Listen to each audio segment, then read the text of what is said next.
Climate change remains the single greatest threat to the livelihood, security and well-being of the people of the Pacific. At COP24 last December, a film was launched at the Cornivia Pacific Pavilion by the Ambassador and Climate Change Special Advisor of the Government of New Zealand, Ambassador Stephanie Lee, with Fijian Minister Honorable Ines Ratu, the COP23 high-level climate champion of global climate action, and Minister for Defense and National Security, who introduced the director and the producer of the film. Delighted to call on Victoria and Miriam to share with us their journey when developing this documentary. Thank you. Kia ora koutou, I am Amelia, the film producer here with Victoria, our director, and we are from Massey University, film students from Aotearoa, New Zealand. And we're here today to share with you our documentary film which we produced over the course of this year.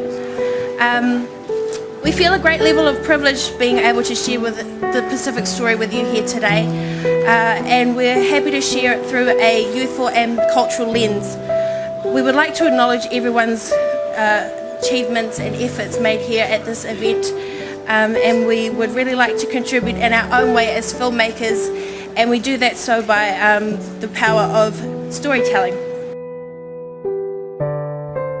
The documentary featured and drew strongly on the perspective of the Fijian people, particularly of those of the small island of Mbatiki with a population of around 300 people that was hit the hardest by Cyclone Winston in February 2017.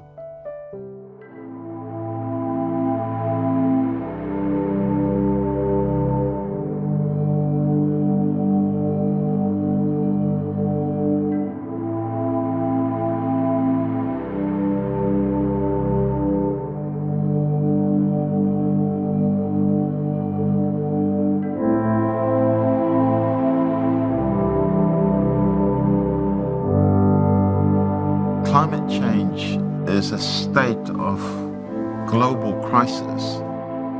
There's a shared need for all of us to collectively provide leadership in terms of reducing our carbon emission. There's a shared responsibility on all countries to provide the leadership that we do need to be concerned about the most vulnerable in our global society.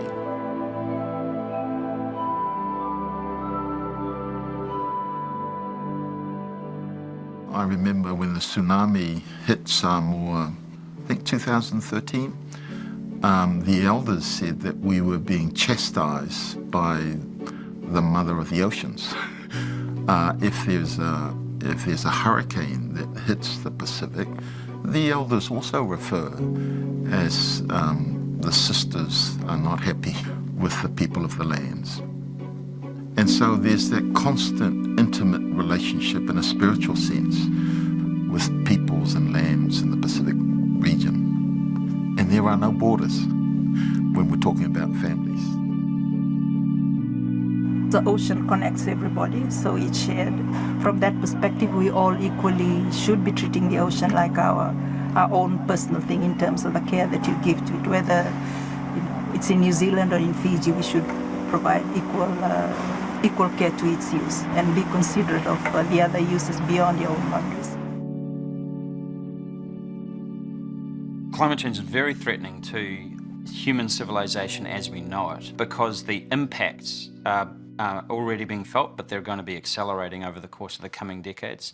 So it involves sea level rise, and you have to remember most humans live very close to the sea. Most of our cities are located by the sea. It includes increasing droughts, and we live in a world where our global population is increasing and our arable land is decreasing. Massive storm floods that you see in some parts of the world, and you're seeing an increase in the severity and in the frequency of our cyclones that happen in our kind of usual cyclone season, but there are kind of more of them happening, and they're much more severe than they have been historically.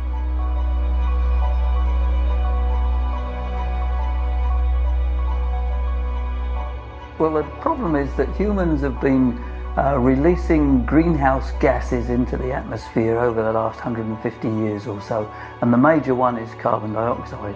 The carbon dioxide molecules that we do create when we burn the fossil fuels They live in the atmosphere and it lives there for hundreds, if not thousands of years. If you take an apple, then the skin of the apple is equivalent to the thickness of the atmosphere. And so what happens as these greenhouse gases build up, then the heat from the sun reflects off the planet's surface, and some of it goes back into space. Some of it is here to keep us on a warm temperature. But as the greenhouse gases increase, then they reduce the amount of heat that was reflected, and therefore the planet is warm.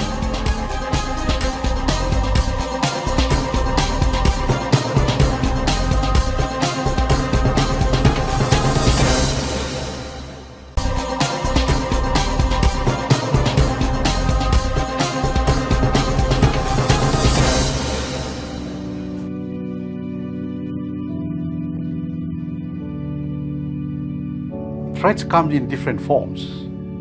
We have the very extreme events like cyclones, storm surges, floods, intense rainfall.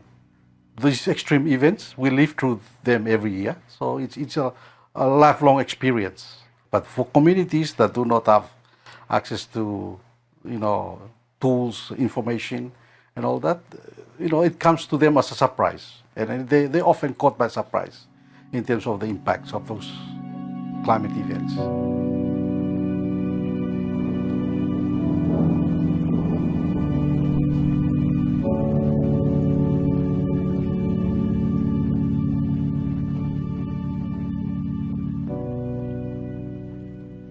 The biggest ever cyclone to hit Fiji ploughed across the island nation. At its centre, 220-kilometre hurricane force winds and heavy rain. To be a long road to recovery, and no part of Fiji has been left unscarred.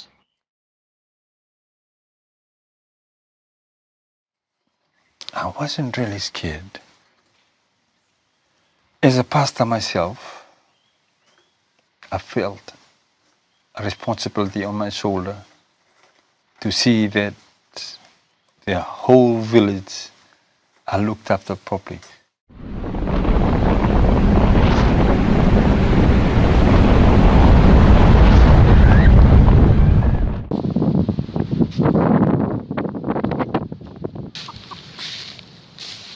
On the 20th of February, at about 6 o'clock in the morning, Category 3, and then all of a sudden we went up to Category 4, Category 5. It was low tide, and all of a sudden it became high tide. And I told my wife that this is not a good sign. It picked up all of a sudden. We weren't ready for that. And then all of a sudden my wife screamed, said the kids they were getting waves in their house. So I bring one big bucket. I put all the warm clothes inside and some raw food, the rice and the dal. Then I tried to go back to Jim.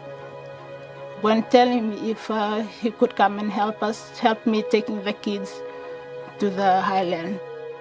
Then we went up to that mango tree up the hill. By that time, our children was very hungry. I was telling them, if you guys want to eat, there's no food right now. The only thing you can do is just drink water and wait for the cyclone to come down, then we can search some other places for us to go and cook some food for the family.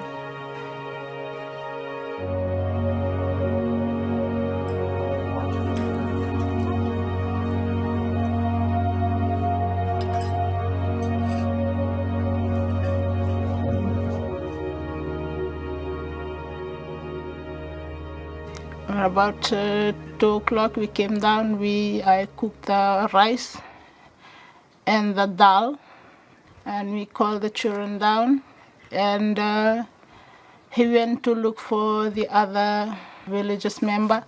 He saw them on the other side of the village. They was all alive in there. And we took them down. We came and shared those foods. We had a small church service. I told the elders, say a prayer, a thanksgiving, that we are all alive. And early in the morning when we woke up, we saw the concrete was scattered all over the village from the houses. All the houses are gone. And we realized that how much we've lost.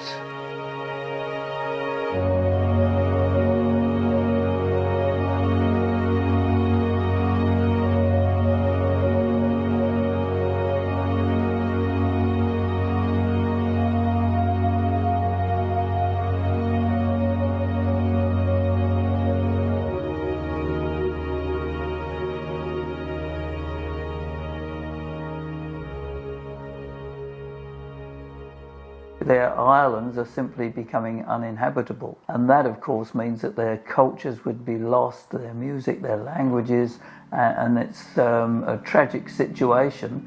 And that's why the SIDS in particular are really strongly pushing to keep the greenhouse gas temperature rising no more than 1.5 degrees. All of the carbon dioxide that's in the atmosphere, much of it has actually been absorbed by the oceans, creating sea level rise, because not only as water gets warmer it expands, but also some of the ice on land in Greenland, Antarctic is melting. So slowly the sea levels are rising by about 3 millimeters, 4 millimeters a year.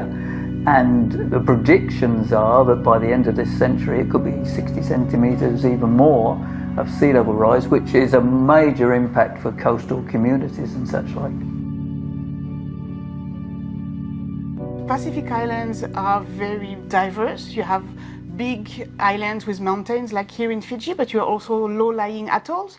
So each country and each island will have different impact. The main impact that will affect everyone is the sea level rise. That will affect all the coastal infrastructure in the different countries, and in the low-lying atolls will also affect the water resources, so people will not have enough fresh water to drink because it will be contaminated by salted water.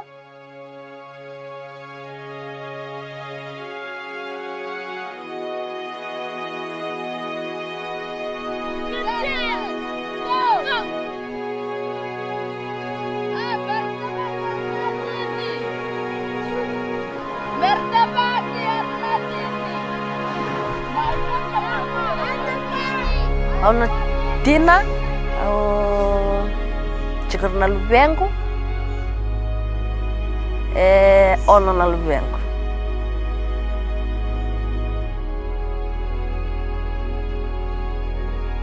Nungu yada mai nangono yada mai kina lesu mai na secondary school ola kamai mamai cikam batiki lebsar na bisau na nanti chico nangona lako daki chico mekina na nuku na bunika urate chico mata sawa oire na tosu sombu chico ngaya ni na sa tosu sombu chico ngaya na bunika we na levu ni nuku sa tosu daki chico ngaya mai na ua kota chico mai na levu ni nuku kota daki chico mai na bunika urate chico mata sawa sa tosu chico ngaya ni rai.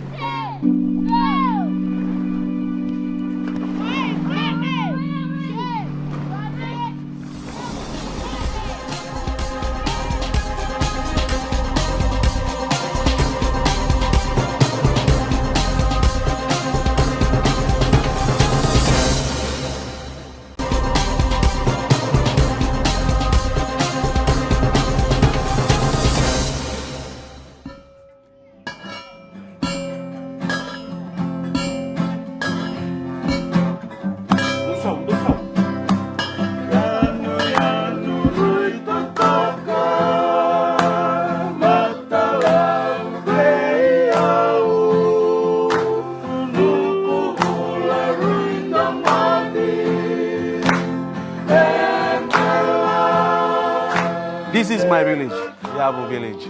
I'm from this island. This is Batiki Island. I'm born in Batiki. I grew up in Batiki. I start schooling in Batiki, then I go out for a secondary school in Sula. The rising of the sea level is very true. Before, the way we stand, we have to, the land was around there before. Yeah. When we was young, when I was a small boy, schooling here, there's a coconut tree down here. That is one. The next one is the fish, the Fijian style, the Fijian calendar. We have the fish in each month. We have to catch the fish here during this month. Nowadays, we cannot find. It is lost.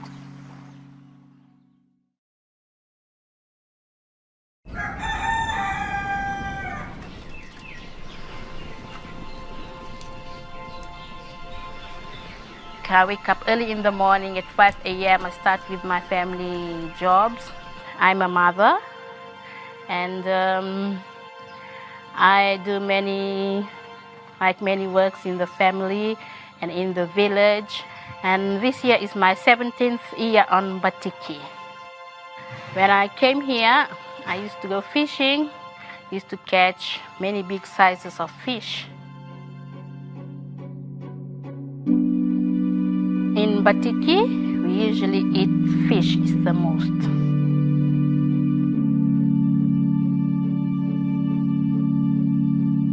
Sea level rise, of course, with the rising sea temperatures. I think the chemical composition of coral reefs are changing. They are dying. The systems on which we depend for healthy fish stocks, and the majority of the Fijian population, not the majority, all the Fijian population is actually dependent on the inshore coastal track, which is a track between the offshore reefs and the coastal area. That's where we get all our food from.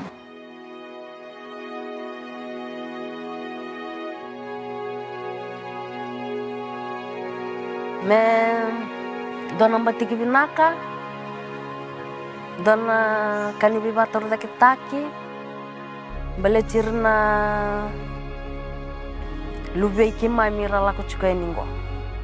Auna Vinakata me levo mana tauniuda, me tawa levo na tani, na woloka mesa rauta. Mesa kuni lakta lama vike mami. Ke mami sa masu chiko valeu me kota la dangilamba, kota la narakida. I think developed countries have to cut back on their carbon emission to the level that's been requested by all the countries under the Paris Agreement. If they can do that, then I think all the effort we are putting into managing those impacts that we have control over will come to something. Otherwise, it will all come to naught. Okay, what should we do to stop climate change? What should we do to stop climate change? Plant more trees. Plant more trees. Naka? Stop pollution. Stop pollution. Another one? Ibara? Then use solar instead of generator. Use solar instead of generator. Naka? This is my second year in Batiki, and I'm teaching year 5 and 6. In school, we have to showcase to our parents what we understand about climate change, and they've been here doing speeches, oratory, and we have been showing them pictures about the effects of climate change and what we can do to stop climate change.